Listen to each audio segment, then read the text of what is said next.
Hello and assalamu alaikum. Today we're going to talk about recruitment chapter, the HRM chapter, and we did talked about what HRM is and what are the basic functions of HRM.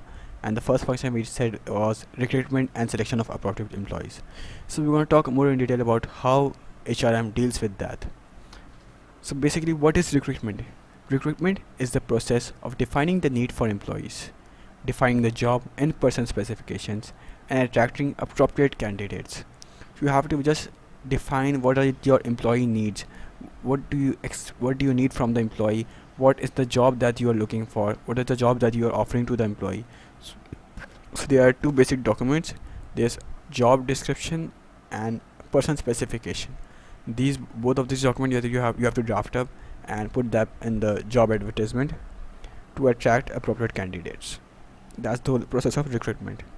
Now, there's internal recruitment and external recruitment, and there's benefits and limitations of each of them. So, internal recruitment basically means that businesses may recruit internally through promotion or redeployment. These are the methods. Okay, recruitment is like you are recruiting for vacant positions in your own organization, that you can just promote your employees or like transfer them somewhere else. So that's basically how you recruit internally. You are just switching their job or just promoting those employees, particular employees that are already working in your business. So businesses may recruit internally through promotion or redeployment from within existing employees. Methods of internal recruitment include news bulletin, notice boards, and unsolicited letters. All these are just basic methods of internal recruitment through the base through which recruitment takes place internally. The benefits? Well, a vote of confidence in internal staff can be used. Candidate also becomes easier as more is known about the candidate. So if you know more data, you have more data about the candidate, then you can just ask for a vote of confidence, or you can just see for yourself. If you know that okay, this candidate I know, this is a good applicant, I just ask him if he can do the job or not. So if you already know someone good, then that's even easier. But you can ask for word of confidence for some particular employees that you know that okay, these are good ones. So just ask who's the better one among all them, what other employees think, and okay, so easy, all recruitment done. It is less expensive than external recruitment as induction training isn't required, and avoids the need for expensive external advertisement. So you don't have to advertise externally like all these job description and person specification. You don't have to sign up all this necessarily. And induction training is basically the training provided to new employees. You don't have to do that as well, because the employees already from your own organization. You don't have to train them to get them used to the dorms or the whole the business, the what are the jobs and all, because they already know that what the firm is and the objectives and all, what sort of work they have to do. So you don't have to provide them introduction training. So it's overall less expensive. Candidates will have experience of the business, its culture, and will also be familiar with the firm's procedure. So all these are just benefits of induction training that are already available to you. The candidate already know that what are the experience of the business. They already know that the culture. They're already familiar with the procedure, so they can just get started to work right away. Right away. That's the whole benefit. Limitations. Well, there's a limited pool of employees available for candidates. You can't have a lot of candidates because not all candidates can be promoted, nor all can be redeployed. There are very few candidates available inside your business organization. Even if you're a large organization, it's not easy to find candidates from your own organization as well, because the pool is very limited. The skills and experience may be insufficient to meet the business's needs. So you might need some new skill, and your employees might not have that particular skill or experience. You might need a more experienced employee, and your employees are, you have, let's say you have worked for 2 years, and you want someone with the experience of 5 years, and you don't have an employee like that. So it's, you can't just meet your business needs, is not being met. And it is definitely not suitable for small businesses or rapidly growing businesses. The small businesses, why it's not suitable, because of course they don't have a large number of employees. Their pool is already very limited, and limited pool of employees is for, even for large businesses, the pool of employees is limited. So how much limited can it be for small businesses? Just imagine.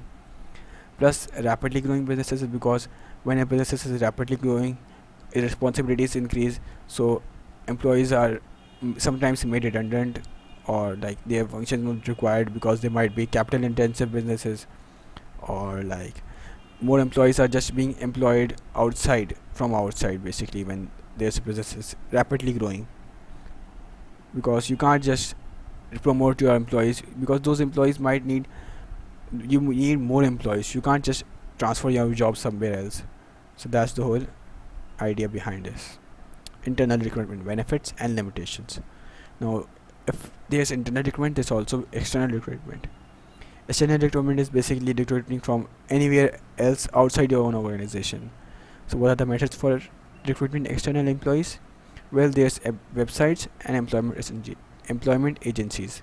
These are the basic two methods for recruiting external employees. Websites are basically operated by businesses or government, which brings together those who are looking for a job and businesses who are intending to recruit. So basically, this allows the employer and employee to meet, potential employee to meet together, and that's sometimes you have to just pay some cost, or at times it's also completely free. But usually the normal businesses charge commission, but government websites are generally free. So there's a website called rosie.pk in Pakistan. That's a business which may charge a small commission for bringing together employee and employer. Then there's employment agencies that you just have to walk towards yourself. So they provide employees with details of suitable applicants for posts they may have vacant. However, it's very expensive. So whatever the job that you're looking for, you go visit an employment agency. They give you data of suitable employees that you might be looking for. They provide you the data, but it's very expensive. It's not too, you know, cost effective. The benefits, well, there may not be a suitable internal candidate, as we said earlier that you can't have internal candidates. There's a limited pool of employees. Business may be looking for new ideas, practices, and candidates with different experience. Acquire a more qualified candidate. So you might need more skills or different skills. You just need a different perspective, perhaps. So you need someone outside your business organization, someone who might be experienced in some other work and some other practices, so that they can offer some more different perspective for the business altogether. It offers greater choice through external recruitment. So in external recruitment, you can have a wide range of applicants. You can have a diverse, overall workforce. So it offers a greater choice as compared to internal recruitment, where your employees are already limited. Then limitations. It is very expensive as compared to internal recruitment. As we said that those employment agencies or website, all of these are costly, and it carries a greater risk as candidates are not known to the business. When you already know some candidate in your business, in internal recruitment, you already know what sort of person the candidate that you're looking for is. You already know that okay, he has worked a certain amount of time in the business. You trust that person. But outside you might not trust them. Okay, even if they have those particular skills and all, you don't know what level of motivation that do have. You can't just select them right away. There's a little risk over there, that okay, they do have all these skills, but will they be able to show these skills effectively? Will they be able to cooperate with the whole department? That's the whole risk there is. It's not that much big of a risk, but there is a risk as compared to internal recruitment. New employees need to be given induction training, which is costly and time taking.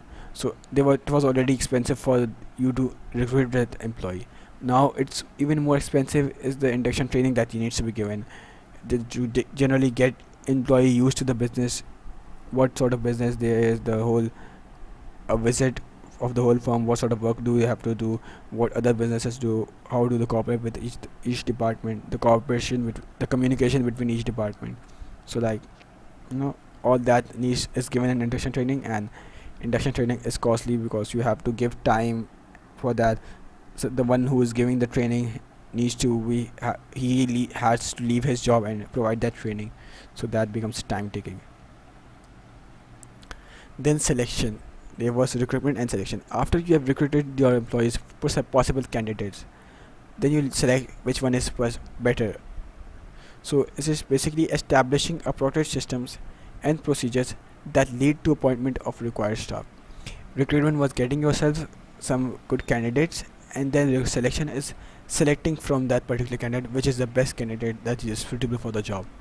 So it is basically concerned with establishing appropriate systems and procedures that lead to appointment of required staff. What are the methods? There's CV, or you can say application forms, interviews, and tests. In CVs and application form, you can look for experience in the industry. Basically, it minimizes the number of applicants to be interviewed to those who identify skills. So if you already know that, okay, there, you just look at this CV, okay, this person is good, this person is good, you just cancel out all those who are not good enough, and you have a few skilled people, those who can just select. Selection just becomes more easier. You can shortlist more person rapidly with CV, all on paper. However, the disadvantage is that everything is written on paper and does not bring the candidate to life. You can't just see the candidate yourself and see if they already have that confidence that is mentioned in there, if you see that experience, if you see their motivation or finance skills. You also need to make sure that whatever the skills is mentioned, whatever the qualification it is, that particular candidate can make use of that qualification, he can just apply that knowledge that he has learned practically. Interviews, basically you get to ask questions that shows knowledge and how the applicant will deal with situation. So it is better than CV at times, because it allows for the selection of workers who can explain situations or problems. Just not just on paper, you can see the candidate yourself and see if they have that confidence, that determination to make the business successful. Tests can also be taken, which can select an employee with the best demonstrable skills, which reduces mistakes. And you can have a trial period before formalizing any job offer, ensuring that the employee isn't exaggerating the truth and can do his job. So trial period is also a part of one method of selection, that you offer before formalizing the job. You offer the employee to work, create a certain task, and see if that task, if they are doing the job properly or not, if they are, they're not just exaggerating the truth, they are speaking the real truth, to see if they are talented or not. Importance. What is the importance of selection? Well, it is vital to recruit and retain staff with appropriate skills and competencies to ensure consistency in appointments. You know, so you need to show that just whatever staff you're looking for, you have that appropriate skills and competencies, so that, because your competition needs, you are competitive businesses are very competitive, so you need to have appropriate skills. Whatever you're looking for, you make sure you're getting that. Recruitment and selection is an expensive activity, as we said that it's not easy to go through all that. It's very time consuming as well and costly as well. So it is important that it is effective and efficient. What is effectiveness? Effectiveness basically that you're getting the right thing, and efficiency is like doing the thing right. So like you're getting that particular thing that you want, that particular employee that you want, you getting it efficiently, means basically in the least costly and least time consuming method possible. You have to just do that. That's the whole idea behind that, recruitment and selection. So we have covered what is recruitment, internal recruitment, external recruitment, the benefits, methods, limitations, and selection, the methods of selection, and the overall importance of selection and recruitment, or recruitment and selection, whichever you want to say, whichever way is comfortable. So thanks for watching, and Allah Hafiz.